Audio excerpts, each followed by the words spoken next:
So initially, I just set out to make a film strictly about pizza and perhaps Naples because it was such a fascinating, chaotic, sexy, vibrant, like almost unlivable place. I mean, Mm. it's these strange dichotomies and just this. It's just such a fascinating place. It has this crumbling beauty, this art, but all the history of all the invasions and etc. So the film initially was just going to be about that, but then pretty quickly, early on, the same aforementioned friend who had pizza with me the first Mm. time, Okay. later on, her name is Paula, and she came down to visit me during my first expedition for filming. And I remember we were in a agriturismo and we were looking at the footage, and she saw my footage and she said, you're not really just making a film about pizza. You're making a film more so about Arrangiarsi. And I remember her saying, Matteo, not just pizza. So to me, when she said not just pizza and you're really making another film than you think you are, come to find out it was really evidence that my soul knew what the film was about before my ego had my agenda of, oh, I'm going to make a pizza film. This is Unconditioning, Discovering the Voice Within, with Whitney and Jenkins.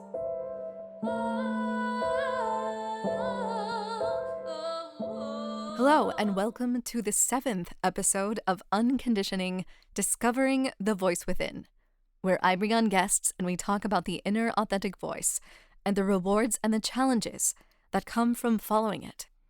This week, I have with me filmmaker Matteo Troncone, who released a film called Arrangiarsi, Pizza and the Art of Living, which has appeared in numerous film festivals all over. So for those of you who don't know, Arrangiarsi is an Italian word, and the meaning is something like the art of overcoming an obstacle, or the art of being resourceful, which during this pandemic COVID time is very relevant.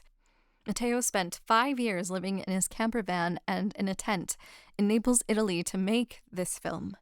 He was the writer, director, producer, cinematographer, narrator, editor, and composer of 2 original tracks for the film.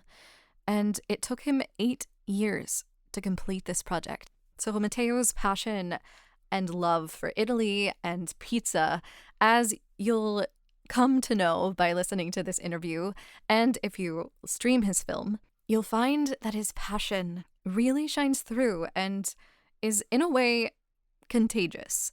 So I have a personal love for Italy. I have Italian roots. Some of my family is from there.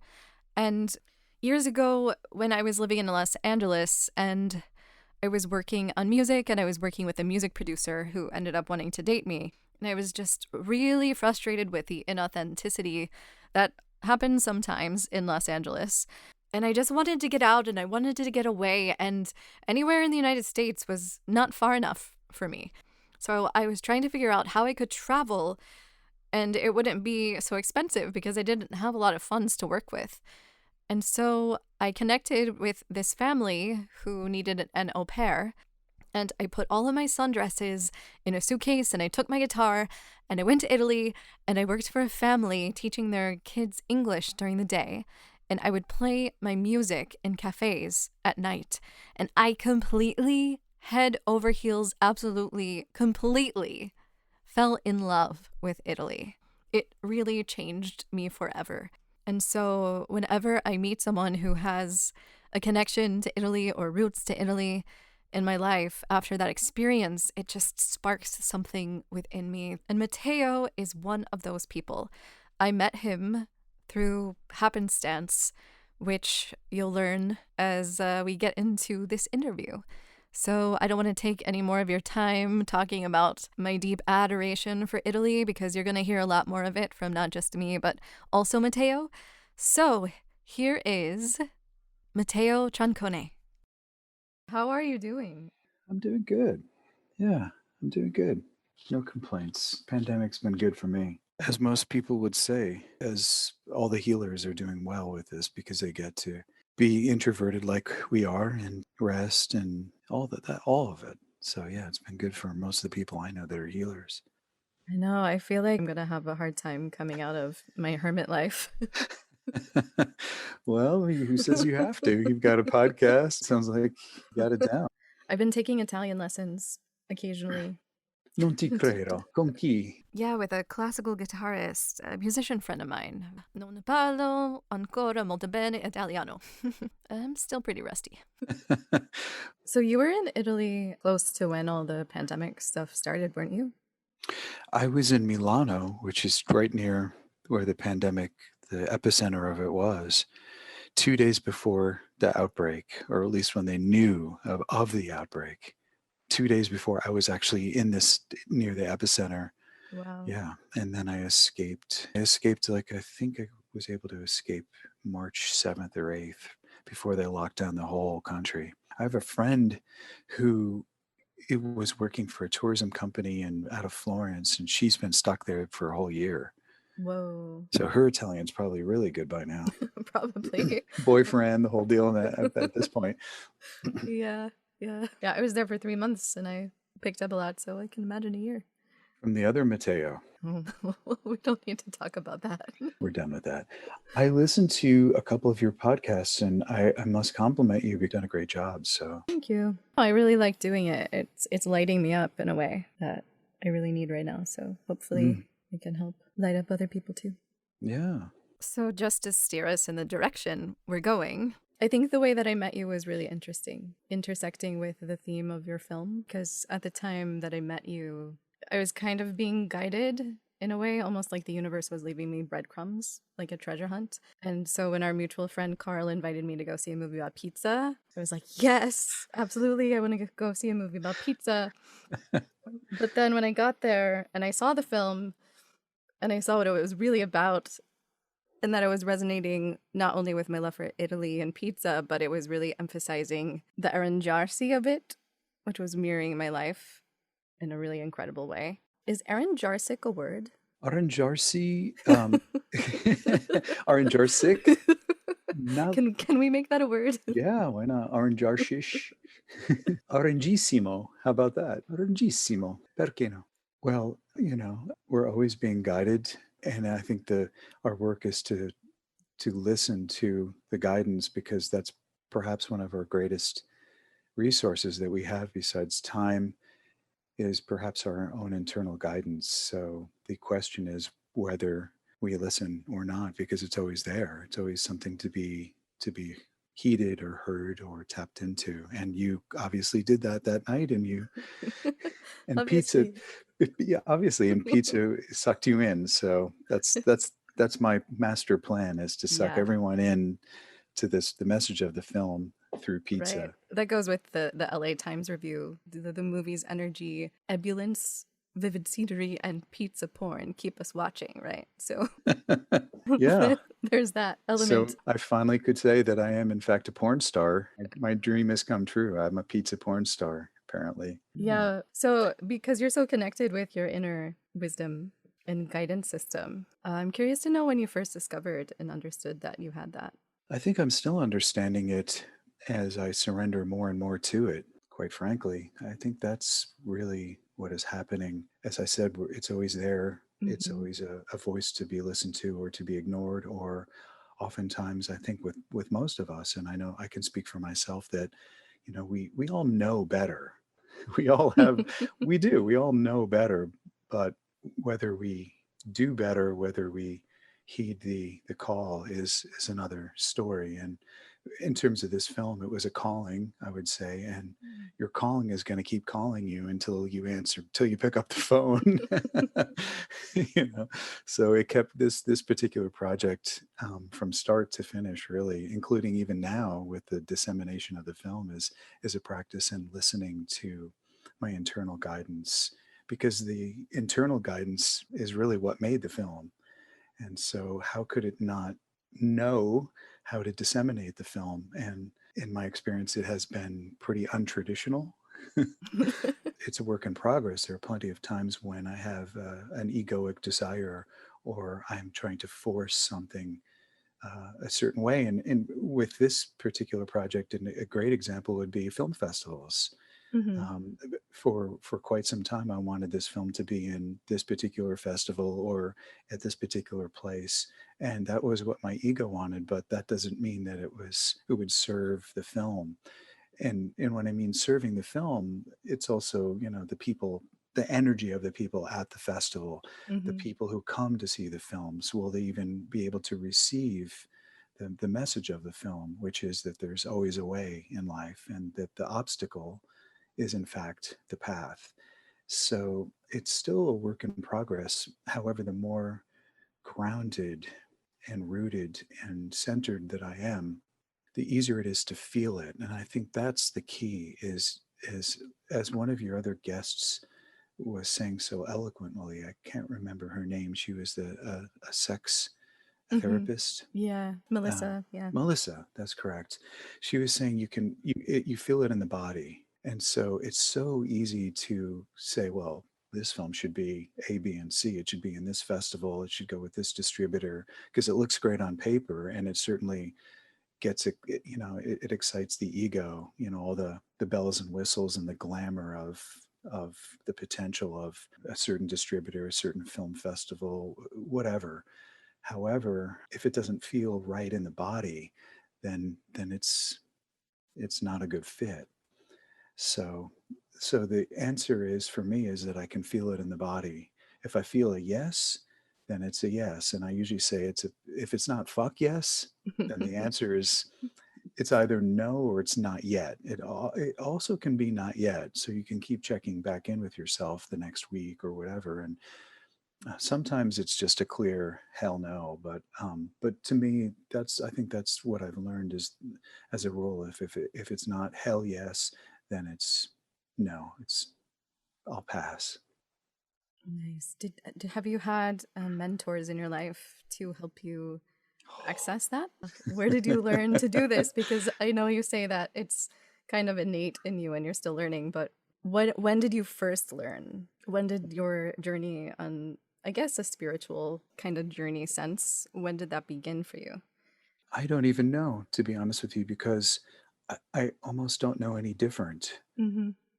I feel like it's just something that is innate in all of us, and I think it's on some level perhaps a soul's journey or a soul's decision to tap into this or to feed, because we're either feeding the ego, the beast, which is essential for us to have egos. Of course, we're either feeding that or we're feeding soul. Are we driven by our egos, or are we soul driven? Are we driven by our internal guidance, our divine self, our God self? You can call it spirit, whatever you prefer. So um, as I said, it's still a work in progress. However, this film in particular Mm-hmm. really was a tremendous practice for me, because even during the editing process, when I was wanting, my ego wanted something to be a certain way, Mm-hmm.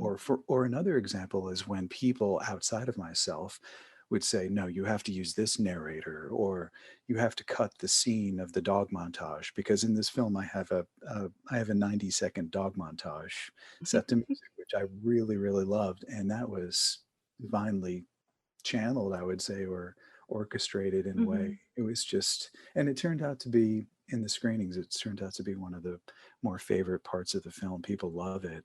And when I say you have no idea how many people told me to cut this, but I listened to myself instead of everyone else, people were like, oh, thank God you didn't cut it. So, but I've had many, many good teachers. I've been very fortunate to Mm-hmm. have had many good teachers throughout my life, practical teachers in terms of grounding, rooting, centering. And one of my favorite teachers at this moment has been a healer named Catherine Lennard. Mm-hmm. She's been an incredible inspiration and an influence and a tremendous help, actually, during the making of the film. In fact, during the editing process, she actually came to my studio and she helped me, because what she does is she channels your own soul. So she's basically just speaking yourself back to yourself. Mm, like a Does that make mirror. Yeah, like a reflection Yeah, almost. yeah. Yeah. And sometimes it's hard to hear ourselves because we have our own agenda, or we don't trust ourselves. Or I think that's one of the big pitfalls of any artist of any kind, is that we have the proclivity or the pitfall of listening to other people and letting their energy Mm, and letting their opinion influence our own projects. yeah. Stand true to yourself is not so easy sometimes. Yeah. And the cool thing about what I've learned from my friend Catherine is that when you are rooted, grounded, and centered, when you are, as she calls it, breathing through your mangina, in my case, when you are in this space, you know you can feel it. No, this feels right. And even if somebody says something, Matteo, you should cut this from your film. Okay, well, let me sit with that. And if I get a yes, then I'm like, yeah, let's cut it. That's a great idea. You can feel it, like, oh yeah. So that's just something that she's really helped me with. And the more you practice, that's the beauty of it. The more you practice all of this, making decisions like, should I have decaf today or should I have tea? Or should I have, little things like that? When should I go to the store? When Hmm. should be the best time in terms of me with traffic, energetically, whatever? And you make little decisions like that. The more you practice that, when a big decision comes up, like, oh, these people want to distribute your film, is it a yes or a no? Then it's a little easier when Hmm. the stakes are higher. Yeah. So I imagine the first time you tasted pizza, that was a big yes for you. Yeah, full body, full body orgasm for sure. Absolutely, in every sense. It was an epiphany. Yeah. Do you want to Yeah. talk more about that and your passion for pizza? Because I personally never encountered anyone as passionate for pizza as you. I've eaten pizza with you. I've sought out pizza that you recommended for me in New York City when I had like 3 hours. So please share your discovery of your passion for pizza. Well, I mean, I think it's the most ubiquitous food in the world, I think, at this point, and it's so gratifying.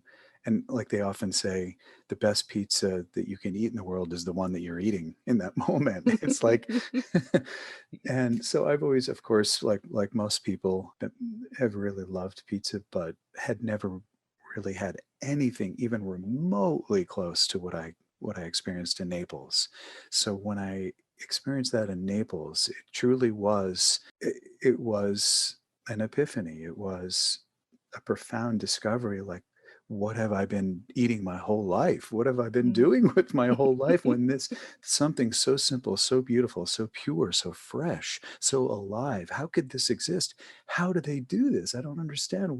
Why isn't everyone doing it this way? And the whole world has to know. So that's what happened, really. And my friend was with me in Naples when we first had pizza, and I will never forget the look and the expression on her face when she was eating it. She was again, it was a very sensual moment. Let's just put it that way. So Yeah. We're back to the pizza porn. yeah, it Um, was it was a discovery. The look on her face was like, "Oh my God." You talked about being lit up. She got lit up. We both got lit up, and it was like we were discovering gold, or you were discovering, I don't know, what would be the works of the first person that comes to mind is Chopin. You hear Chopin for the first time, and you're like, "Oh my God, mhm. how did anyone do this?" Yeah, so was that the initial goal of your film is to seek out how this pizza is being so majestically made? Or Well, how was that arranged? well said. Well, arranged is a great word because that's what Arrangiarsi means, is the art of arranging oneself. So Arrangiarsi it does have the word arrange in it. Arrangiarsi, say, Very. mi arrangio, I arrange myself. We're going to figure this out. We're going to, the art, my favorite definition of Arrangiarsi is it's the art of overcoming an obstacle, and it's the art of being resourceful. Mhm. And that's actually where the main character in the film, ends up becoming more of a master of Arrangiarsi, where in the beginning he doesn't really know. He's figuring out, how do I live, really. Mhm. Arrangiarsi is also, that's why the film is also called Pizza and the Art of Living. So Arrangiarsi, you would say, mi arrangio, I arrange myself. It's the art of overcoming an obstacle, the art of being resourceful. And as I said, the greatest resource, perhaps, for the character at the end of the film is his own internal guidance and trusting that. Mhm. So initially, I just set out to make a film strictly about pizza, and perhaps Naples, because it was such an interesting, fascinating, chaotic, sexy, vibrant, like almost unlivable place. I mean, Mm. it has these strange dichotomies and just this, it's just such a fascinating place. It has this crumbling beauty, this architecture that's crumbling, but all the history of all the invasions and etc. So the film initially was just going to be about that, but then pretty quickly early on, this the same aforementioned friend who had pizza with me the first Mm. time, Okay.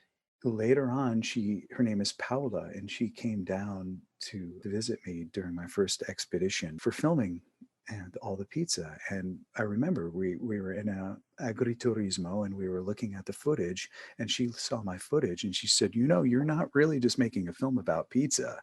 You're making a film more so about Arrangiarsi." Mm.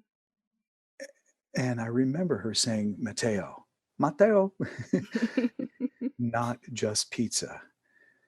And because I had filmed, unbeknownst to myself, even I had filmed all these street artists. I'd filmed, lots of street characters, and because I was fascinated by it, and I was just filming whatever I was curious about, not having such a big agenda.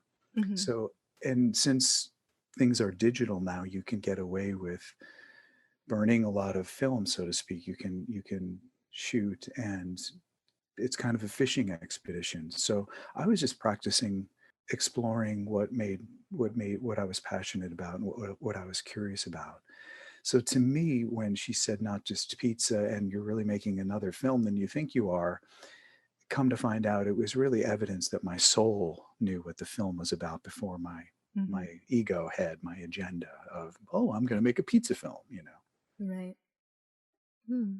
And the different ingredients going into the pizza, I feel like each have their own unique voice too. Yeah, and of course the people, because I filmed the olive harvest in Chianti. I filmed the San Marzano tomato farm, and at that farm, I mean, these people are real great characters. I mean, they're so fun and alive, like the tomatoes there. And that was, I'd say, every place I went, wherever, in fact, even the pizzerias in Naples. Every time I went into a pizzeria and they were having fun and they were joking around and it was full of life and joy and a passion, the pizza would be really good. And Mhm. if I go to a place that even was renowned as being, oh my God, you have to try this place, it's so good. If I would go to a place and it was dead and the energy it was just not happening and people didn't seem happy, or there was tension, the pizza, I swear you could taste it. It was never as good. Mm. So so with regard to all the ingredients, Yeah. that was so delightful and such a wonderful experience for me, was meeting all these great characters at the tomato farm, or going to the organic buffalo mozzarella place where, you know, the where the water buffalo are getting these massages, you know, they're treated so well, and there was so much respect and love and joy there. And they even said and it's, I think it's in the film. They said, well, you can taste it if you treat the buffalo really well, you can taste it in the milk. So Mhm. I loved it. That was so fun to do Mm. all of that part. How many pizzas do you think that you ate during the entire process of making this film? You know, it's one of those things we should always count, like, because we should always count from the beginning. But I figured it out because I went to Naples 9 times to make this movie, Wow. 9 specific times. And oftentimes I was eating 2 pizzas a day, sometimes three. So I would have two for lunch and maybe one at dinner. And I would go to a different place. A lot of times every day I'd try a different place. So it's well over 400 pizzas. Wow, you could almost do kind of like a spin-off of like the supersized guy only with pizza and it didn't put you in the hospital. So It's that's true. says something about the quality of the ingredients that they're using, I think.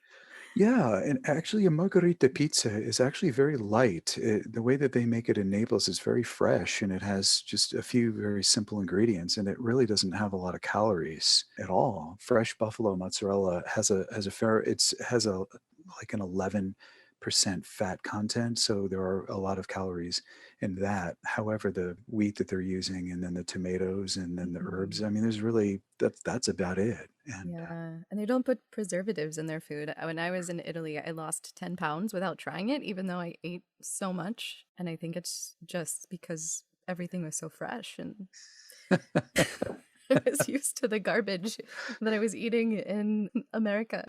yeah, I think in, Italy definitely has their share of carbs. However, the Mediterranean diet is very, very balanced. So they do have their carbs, they do have their pastas, of course, and pizza being, having carbohydrates for sure. However, it's very balanced. So when I've ever um, gone out in Italy or at my family's house in the north, there's always, even at lunch, you're going to get five courses. You'll get a little piece of meat, perhaps.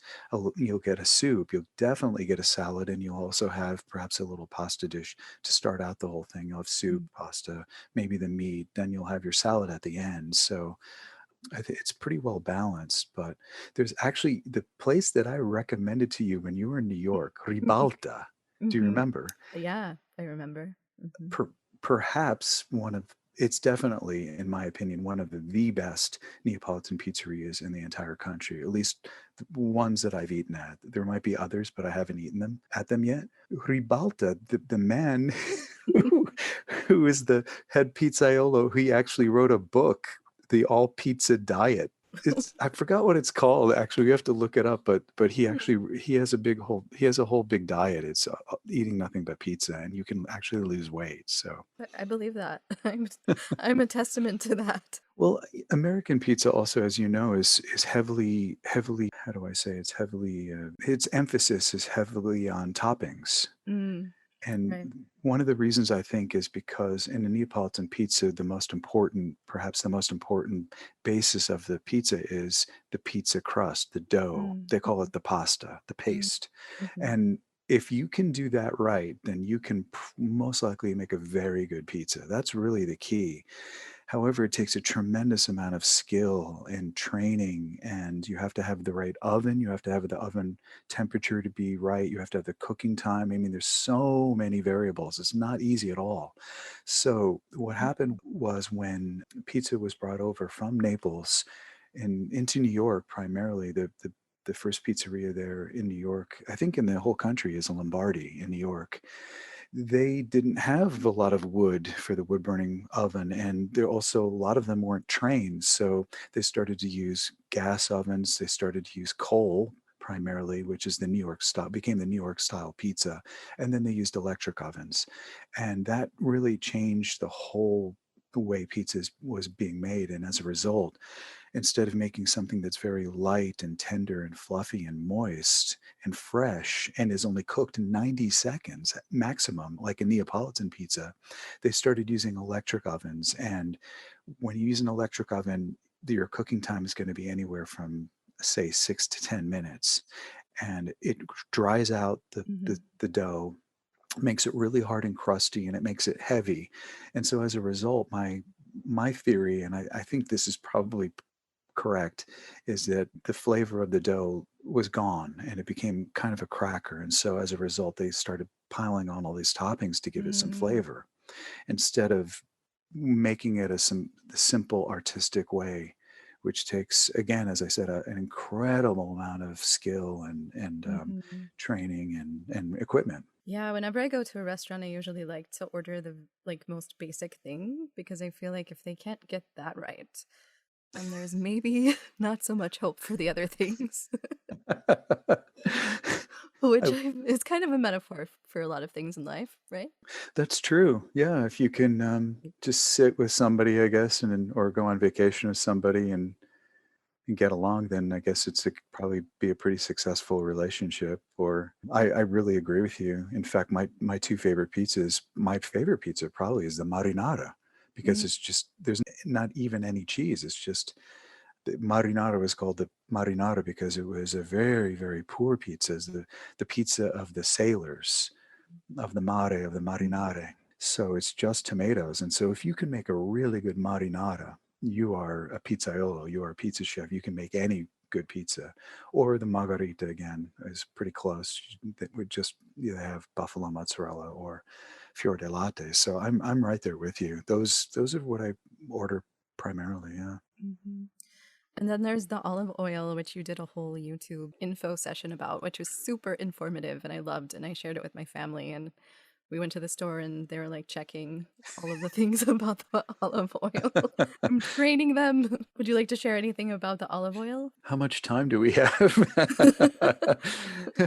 Well, yes, I did make a recently I made a YouTube video about how to choose a really good authentic olive oil. And because most olive oils are in fact, a lot of them in fact aren't even 100% olive. And even if they are, most of them, over 80% of them are chemically refined and not real olive oil. So I'm actually going to be doing a follow-up video fairly soon on that. It's one of my great passions still, and it kind of came out of making this film because I went to Chianti, to a part of Tuscany where their olive oil is very, very famous.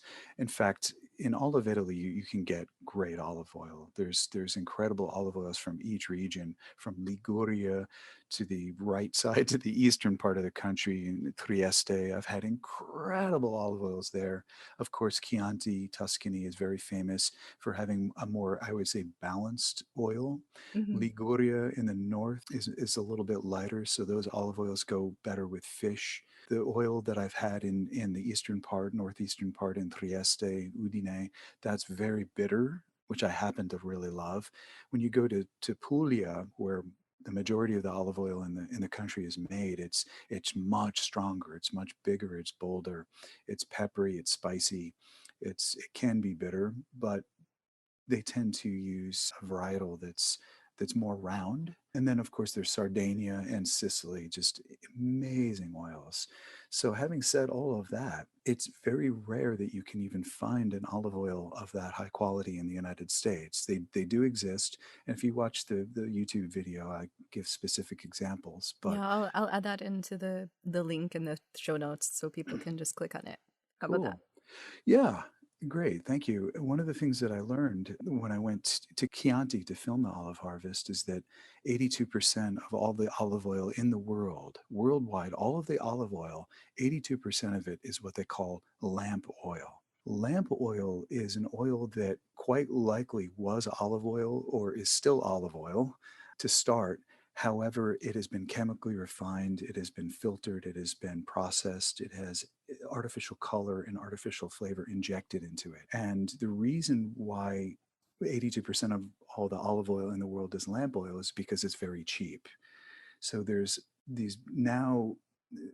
are many farms in Spain, in Tunisia, in Morocco, in Turkey, in Australia even, that have these big, big, huge agribusinesses, these big farms, and they're the ones who are making the lamp oil. They don't harvest the olives because it's way too labor intensive and way too expensive to actually harvest the olives like they do in Chianti, where I filmed, for instance, or in most parts of Italy. So Hmm. instead of harvesting the olives, what they do is because they have 10 million trees, up to 10 million olive trees at Wow. these. Yeah, isn't it incredible? And so they can't harvest them, so what they do is they let the fruit get so overripe that it falls off the tree and it rots on the ground. And then they have these vacuum cleaners, these big machines that come and vacuum clean the soil with all the dirt and the twigs and the Mm. bugs and all that stuff. And then even though it's technically olive oil and they're olives, they have to deodorize it to make it fit for human consumption, and that is um, the term.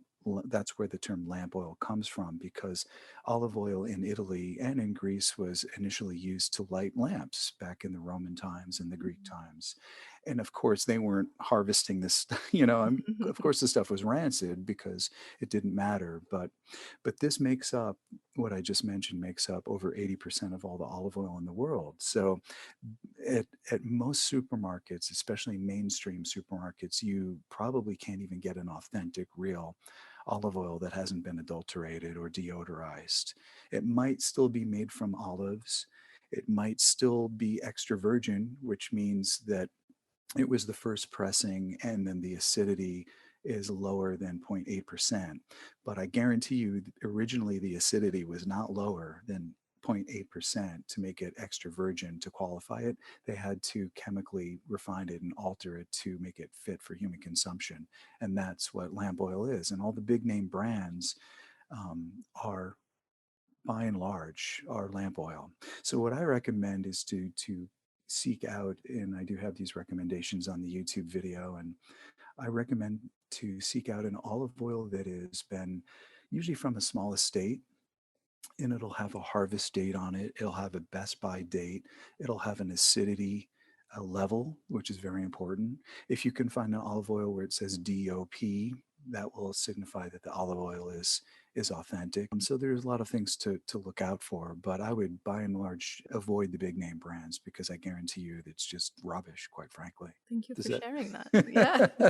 is that enough, or I shall I can go on? I mean if you would like to share more, but we can put the link into the YouTube video so you don't have to repeat yourself as much. If That's fine. No, I'm very passionate about it, and that's olive oil. Also, where I filmed in Chianti, they used the typical. It's they call it the famous mix of the four different types of olives.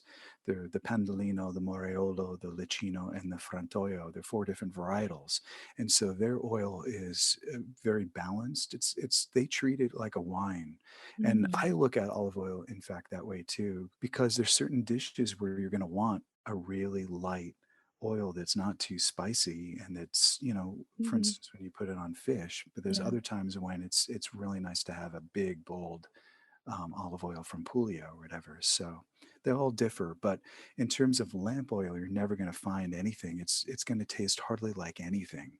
It's going to taste really greasy. It's going to have a fake green coloring.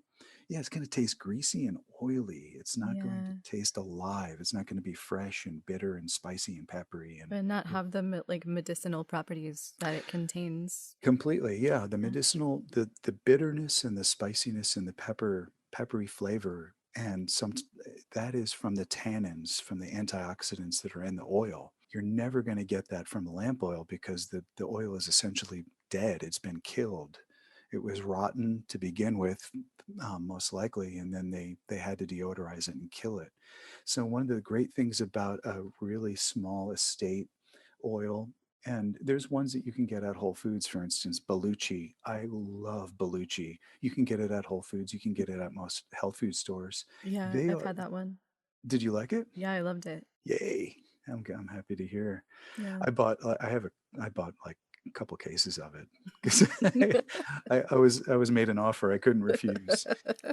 But the cool thing about um, Check you into olive oil rehab, I think. there's no rehab is for quitters. And there's no rehabilitating me. There's no turning back. But with me and olive oil. But one of the cool things about these small farms, any really good farm in Italy that is making authentic quality olive oil is going to harvest the olives before they're actually completely ripe. Mm. And this is what you had talked about, the antioxidants and the medicinal Mhm. properties. This is what gives the olive oil the greenness, the pepper, the spicy, all of those flavors is that, and you'll get much more antioxidants when what they call it early harvesting. You'll get much more of those in an early harvested oil than you will, of course, when the olive is fully ripe, or in the lamp oil case when it's when it's rotten. So the other cool thing I love about olive oil, and I'll just finish with this. You've touched a good nerve, That's and good. this will be in my next video. Is they've studied it, and olive oil is my favorite condiment of all time. And what it does is it magnifies, it accentuates the flavor of everything you put it on. So I put it on just about everything, and Mhm. they've determined that it accentuates and magnifies the flavor by 9 times, 900%. Yeah, I love putting it on avocados with like some lemon. It's so good. Yeah, yeah. Well, because you're also in a good oil, you're going to get you're going to get some, maybe some, a hint of artichoke. You're Hmm. going to get some almond, perhaps some nuttiness. You can get all lemon, all kinds of different things. It's so beautiful to go with, to pair with an avocado. So what's your opinion? I feel like there's a lot of olive oil stores popping up with different flavors added and infused. Are those good to go too? Do you think there's hope in them, or is that just masking the lamp oil? That's a great question. I think generally those stores are pretty good because you can taste the oil before you buy it. And generally they are getting their oil from very good sources from all over the world that have been certified or have been quality controlled. So I think generally they're good. However, store-bought oils, for instance, at a Trader Joe's or whatever, that is infused with an herb or something like that, it's highly likely that they're just covering up the lack of flavor or the greasy, oily um, lamp oil flavor. They're covering it up with a Calabrian pepper or a lemon or a basil or something like that. I would say it's something to be leery of, certainly, but with regard to the stores that you've mentioned that are popping up, those are generally pretty good. Yeah, I think it's also a great thing to do is you can go in and taste different oils from all over the world, and they'll bottle it right there, and so you know it's going to be fairly fresh, and the oil that they're getting is going to be from the very latest harvest. Whereas, again, a lamp oil has a shelf life of who knows how long because it's so chemically treated. Whereas a store-bought oil that's really good, like a Bellucci or like a De Carlo, those generally last about 2.5 years if stored properly, Mm. something like that. I mean, you could So probably get three yeah, years out of it, but the fresher for me, the fresher the better. so it's okay to stock up on it a little bit. Especially if you get an offer you can't refuse, like I did. Yeah. Yeah. Yeah, so we've covered the pizza dough, we've covered the mozzarella, we've covered the olive oil. Pomodoro? What makes that exquisite in Napoli? Oh, that's a great question. There's several varietals of tomatoes in Naples. A lot of which I still can't pronounce. Pianolo is another tomato that's really good. That's very popular in Naples. Oh, Piagnolo? Pianolo, yeah. But the most famous of them, oh, Datarini. Datarini is another one. It just came to me. Datarini is another tomato varietal that's very famous in the South and very good for salads and for pizzas. However, the most famous is, of course, the San Marzano tomato, Hmm. and that's for my film. That's where I filmed was at a San Marzano farm right outside of Naples, about 20 miles outside of the city. So it's on the foothills of Mount Vesuvius, and just like the oil. Um, which is DOP. These tomatoes are DOP, which means um, that the destination of origin has been protected, meaning that this particular tomato, to call it a true San Marzano, it can only come from this one particular region in the whole world. Actually, it's like champagne. Mm. And this goes for olive oil too. There are certain olive oil varietals all around Italy where it's DOP. They only grow to be certified. It has to come from this one particular area, and oftentimes it's only a few square miles or kilometers. So Mm. in this particular instance with San Marzano, that's the DOP does apply. So there's a confluence. There's a bunch of different like climatic factors and soil. There's just a perfect storm that makes this tomato so special and why it's the perfect tomato for a pizza. The tomato is grown in a volcanic soil, so it's Mm. highly rich in minerals, particularly potassium. And potassium is what gives the flavor and all fruits and vegetables really in Italy, and that's why everything in Italy tastes so good. Mm.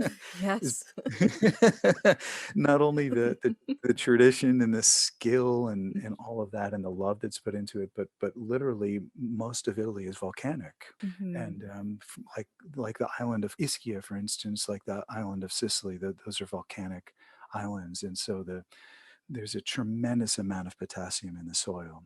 So in San Marzano, it definitely has that, and then it has a specific climate with a lot of a lot of sun and a tremendous amount of water. Mm, So that's what. nice. And the other cool thing about the San Marzano tomato is when you eat them raw, they taste like nothing. They're actually kind of waxy and kind of horrible. And then I just shot a video on this actually, so expect a new tomato video coming Oh, out. perfect.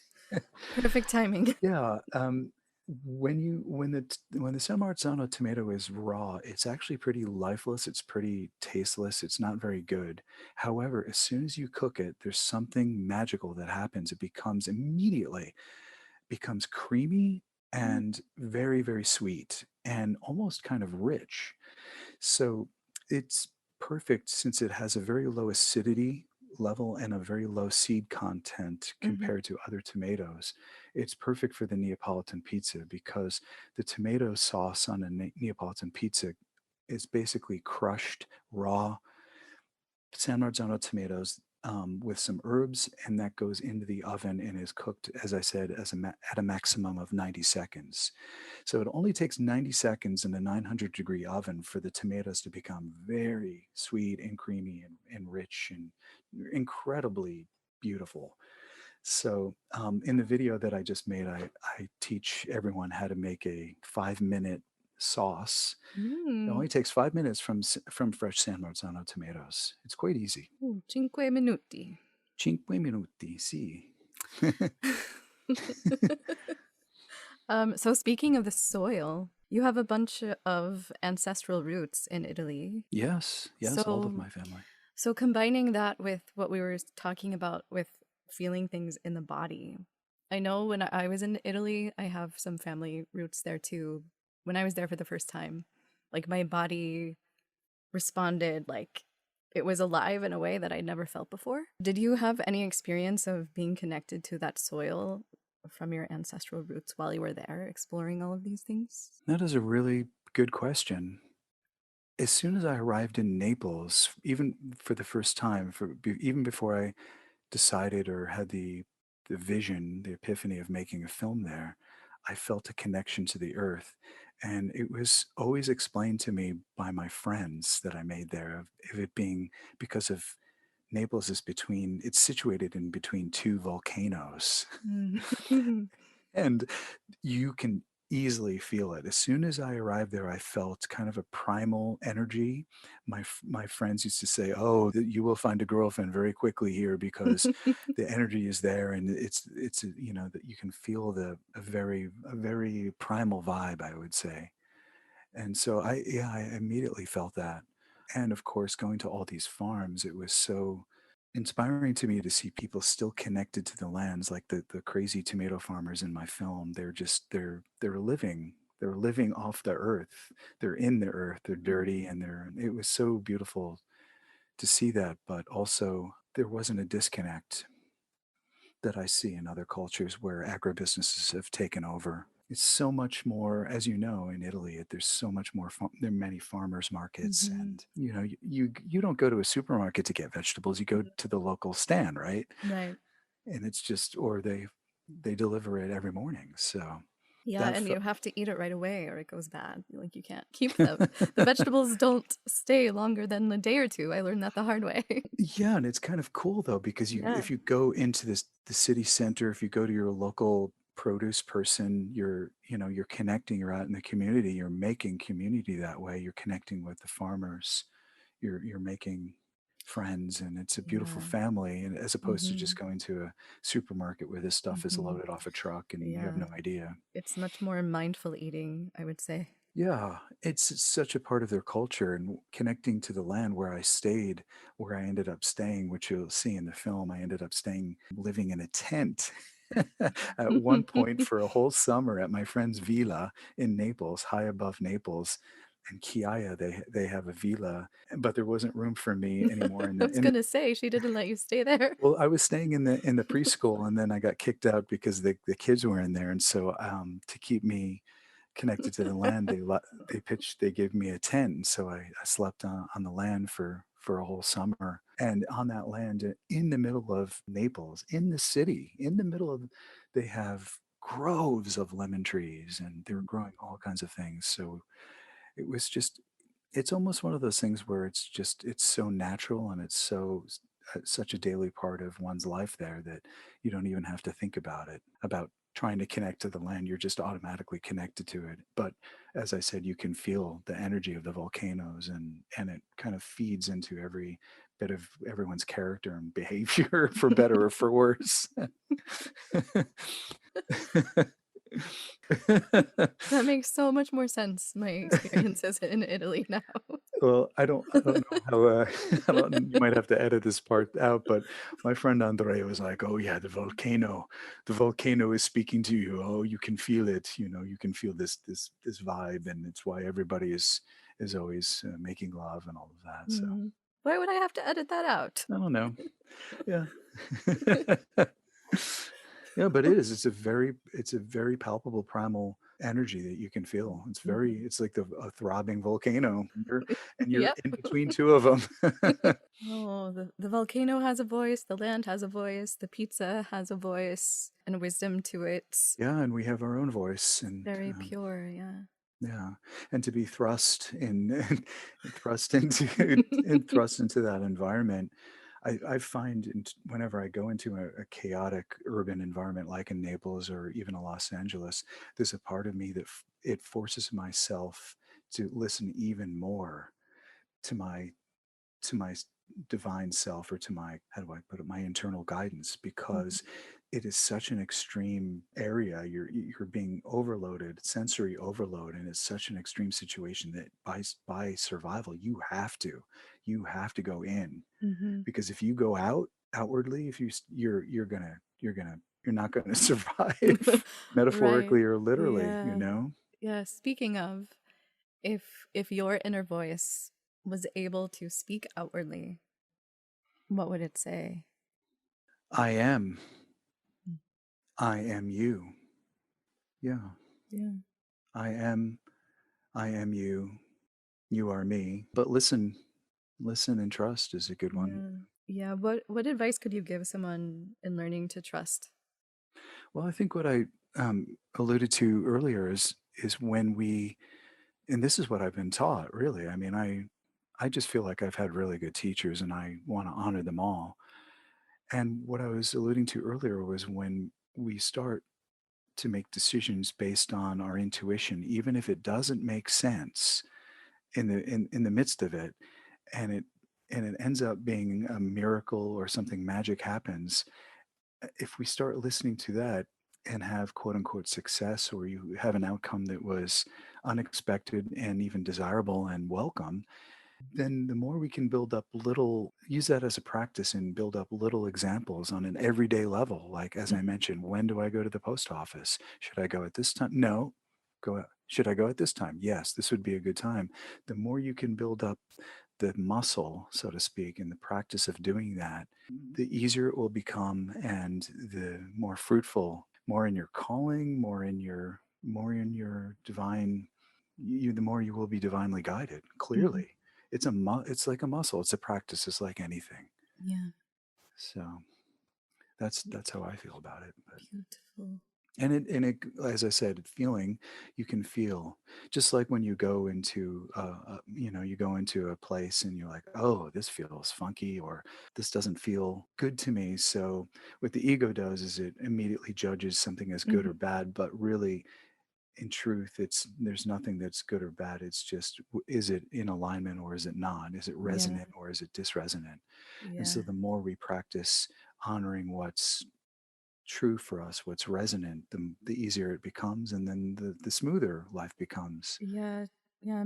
I think for me, I think that's like speaking of like traveling in Italy and everything, I feel like that part of me is more easily accessible when I'm in a place like that because the like things like language like I have to like tune into myself to feel which direction I should go, if that makes sense. I Yeah, don't it makes complete sense. Absolutely, that's the beauty of, I think, being outside one's comfort zone, and we're used to relying on language or certain cues, social cues or whatever. And when those don't really exist, we have to tap Mhm. into something else, when I was making this film, when I started making it, my Italian was not really very good.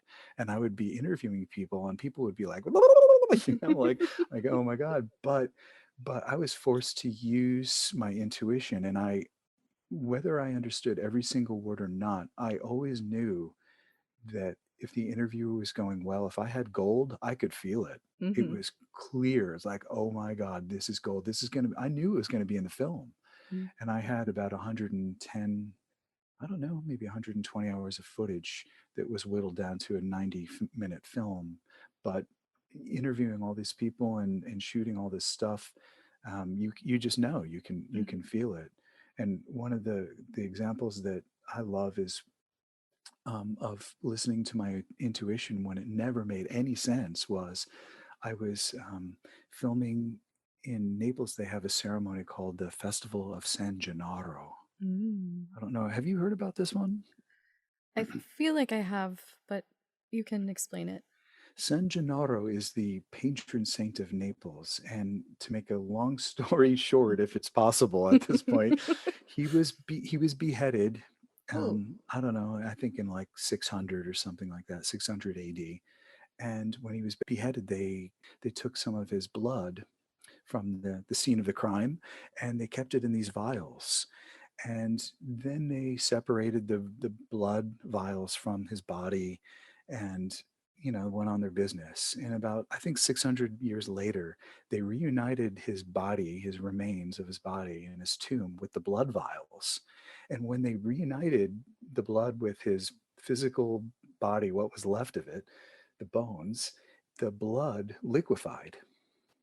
It was this miracle, and it Wow. became this pagan ceremony that exists still today in Naples. They do it three Wow. times a day, three times a day, 3 times a year.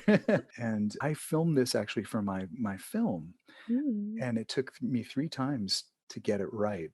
There were 2 times where the filming did not go well, that these weird things happened, and Mm. I can't I help can but imagine. yeah, exactly. I can't help Yeah. but think that it was I was being orchestrated in a certain way or whatever. Yeah. At first, I thought that you were going to tell me that the blood was the real secret ingredient to the pizza. Ooh, uh, Yeah. did not. But what did happen during the filming, the third and final and completed filming of the Miracle of San Gennaro was, I filmed in the morning and I had my fake press pass and I sneaked in and I had access and I filmed, and then there was like and the blood had liquefied, and then the ceremony is that they have a procession down the streets of Naples and they march the blood to this other church, but they take a big break, like a siesta break and a food Yeah. break, and it's like Like they typically do over exactly. that. And it was like, I don't know, it was like a 6-hour break, and I was absolutely exhausted. And then I'm like, what do I do? I have a 6-hour break before the festivities reconvene. So I heard this voice, and they said, dude, they said, Matteo, go across town and have a pizza at this place called Matozzi. And I said, no way. To the voice, I said, no way. I'm not going to Matozzi. It's on the other side of town. I've got a huge backpack full of equipment. I'm already exhausted. I got up at 5 o'clock in the morning to do this thing. And they're like, no, go. Just go there. And it was a deep feeling that I had to go to this place across town called Matozzi. So I ended up listening to the voice for no apparent reason other than I thought, well, at least I'll have a good pizza.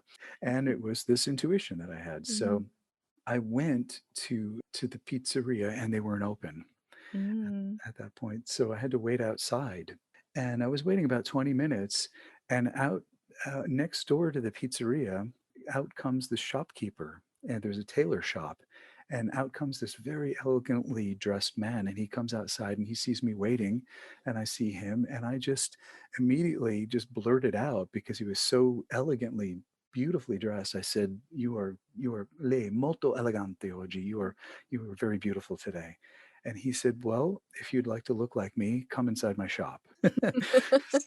And I mean, I just was there for a pizza, right? So at that point, I should preface to say that at that point, for I had been trying for 3 years to get an interview, a specific interview Mhm. with this one person, and I had completely let it go. He was on a list I had made, and I completely let it go. So I go into the guy's shop and I was in there for like an hour and a half. And they were asking me all kinds of questions. Why are you here? Why do you speak Italian? What's your film about? And I started telling them about my film.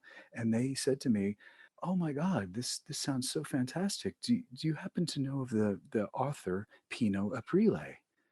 And I said, "As a matter of fact, I've been trying to get an interview with him for 3 years, and I just let it go. I gave up." And they said, "Oh, well, he's a good friend of ours. Let's give him a call." Wow. So, in the shop, they called him, and 2 weeks later, I interviewed Pino Aprile in Trieste, where we both happened to be by chance for one day. We were in Trieste, and I made the interview, and he is in the film. And that was what was really wanting. So if I hadn't listened to my intuition to go have a simple pizza, I would never have Pinot Aprile in my film. Wow. That's good. That's good.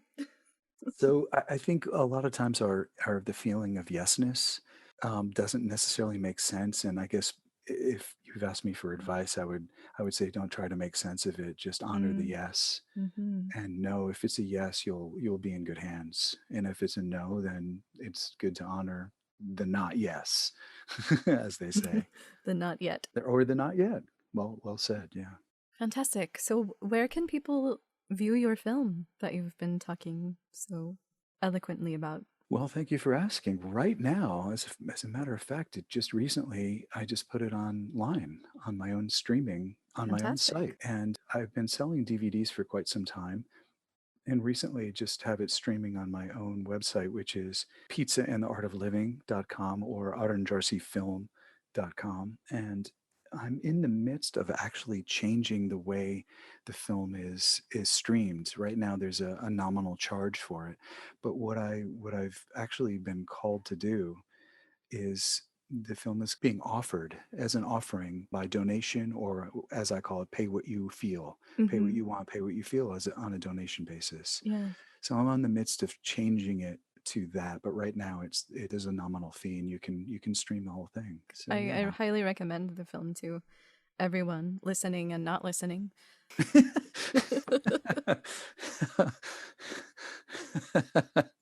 If you're listening, please let us know and stream Mateo's film. Well, thank you. I wanted to also, it just makes sense because ultimately I want the message of the film to be spread, to be disseminated. And again, the Yeah. message of the film is that there's always a way. If you want to do something in life and you feel like you don't have the proper tools or Mm. the right education or the right, enough money or whatever it is, there's always a way. You'll Yeah. find a way, and that's what Arrangiarsi is. That's what the art of arranging yourself really is. And so, Yeah. I also wanted to offer up the film like a street artist would do, because Mm-hmm. that's what street artists do. Yeah. They create something and they put out a hat, and people make an offering in return. Yeah. That seems very in alignment. There you go, in alignment. And very relevant for these times, this subject. Yeah, and and these are tough times for a lot of people. I know that, and it's a way that people can take a break and then also enjoy something that's whimsical and fun. That also has I feel a deep message, but also has a lot of fun, crazy characters, and that celebrates life rather Mm-hmm. than celebrating the stereotypical things of Naples, which is the mafia or violence Mm-hmm. or the garbage or things like that, or just in general. So those are the Yeah. type of things that that keep me inspired. Are projects that uplift us and inspire us. So Amazing. yeah, Thank you so much. I just appreciate what you're doing, and I love how, as they say, how the creator, how spirit weaved our two paths together. Mm-hmm. That one night when you came to see the film with our mutual friend Carl, I love that that we've been woven together, and the dance continues. So that's really cool. Thank you. Thank you so much for joining me this week. If you're listening and you like what you hear, please consider subscribing and rating this podcast, as it really helps get this podcast out to other people who might be interested in hearing it but don't know about it yet. And also, if you'd like to contact me or reach me, you can reach me at unconditioningpodcast@gmail.com or unconditioningpodcast on Instagram. Thank you so much, and until next time, stay tuned in to you.